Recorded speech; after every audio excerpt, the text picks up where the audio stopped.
dele, porque ele é, acima de qualquer outra coisa, ele é demasiadamente importante, ele de cada um. Mas quem tem esse mais convívio comigo, né, quem bate mais papo comigo, sabe, isso é público e notório, eu sempre falei isso, isso é desde o passado, o carinho que eu tenho com a turma de João Ney, para mim, não é demagogia, eu não falo isso em nenhuma outra turma, quem já foi meu aluno sabe disso.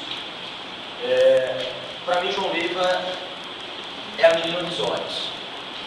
Sou apaixonado pela turma daqui, a galera sabe disso.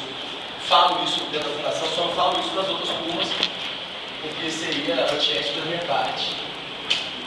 Mas tem uma turminha aí que um dia eu cheguei até a falar que meu sonho é que eles fossem 10% do que vocês são.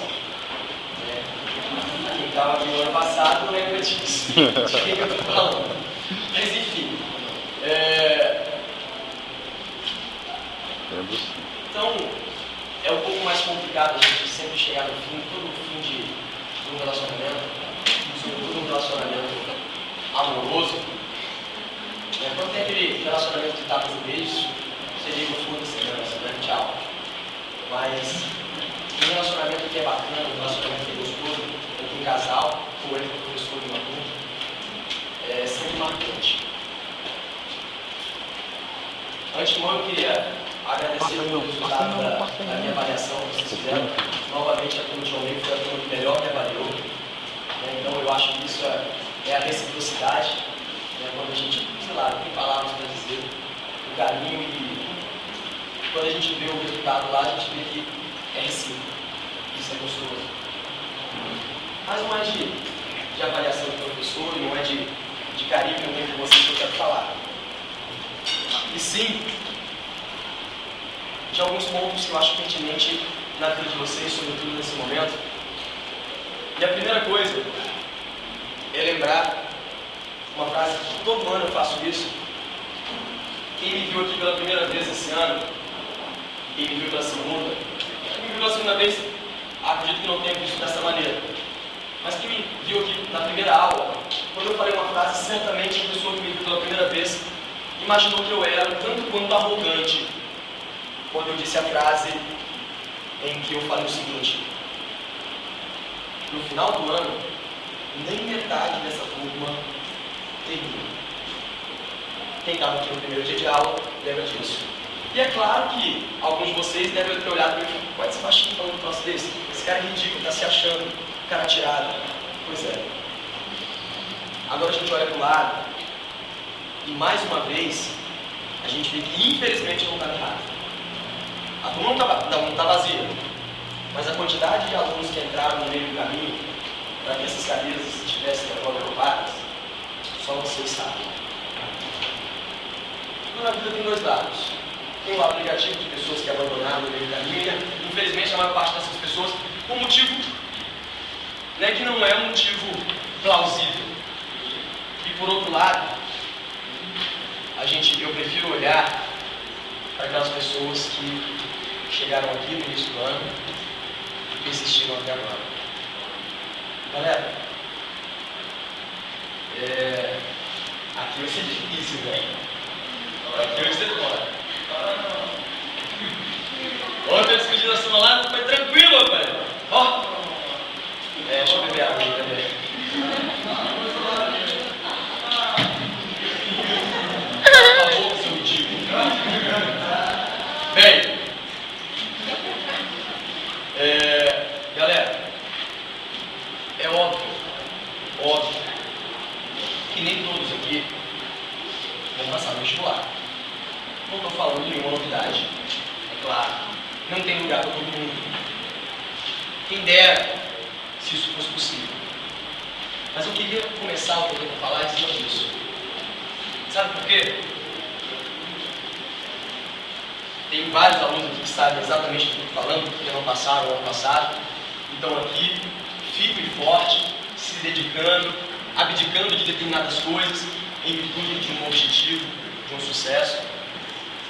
E não existe, cara, não existe uma vitória sem um dia ter tido sucesso. Não existe nenhum grande vencedor Não existe nenhum grande herói sem que um dia ele tenha tido um fracasso. Carlos Drummond de Andrade reprovou na segunda série em português. É um ícone da literatura brasileira. Então, para aqueles que sabem ou não, eu posso dizer para vocês que, sem dúvida nenhuma, é melhor perder para fracassar do que perder para não tentar. Aqueles que abdicaram no meio do caminho, esses verdadeiramente são fracassados.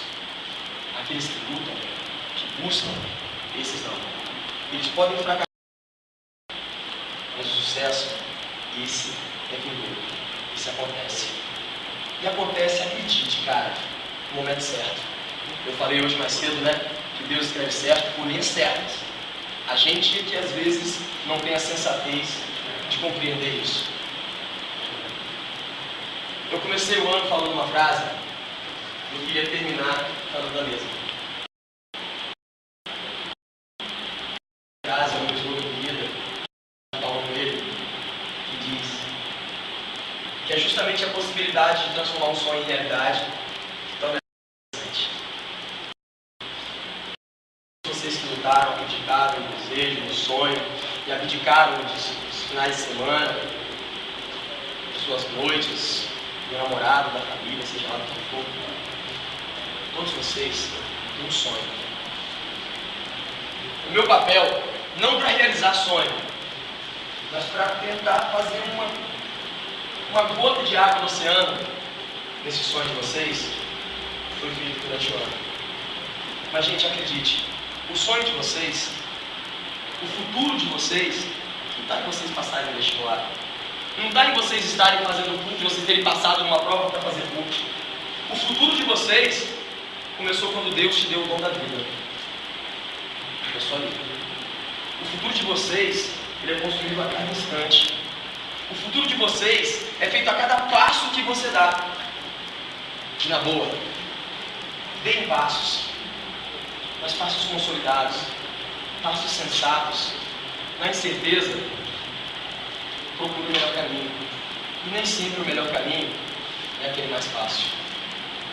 Olha, gente, eu tenho esperança de que o mundo seja melhor. Mas isso é um sonho de todo mundo, né? Mas eu não sou um herói e não tenho capacidade de mudar o mundo. Assim como nenhum de vocês tem. Mas uma certeza eu dou para vocês. Ninguém vai sair daqui, ninguém vai passar no vestibular, ninguém vai fazer uma UFES e vai ter o poder de mudar o mundo. Mas é com toda a convicção, com toda a certeza, com todo o amor que eu digo para vocês. Vocês não vão ter o poder de mudar o mundo. Mas o mundo de vocês só depende de cada um. E se vocês podem mudar. Que vocês possam ter todo o sucesso do mundo e que Deus acompanhe a vida de cada um. Valeu, galera.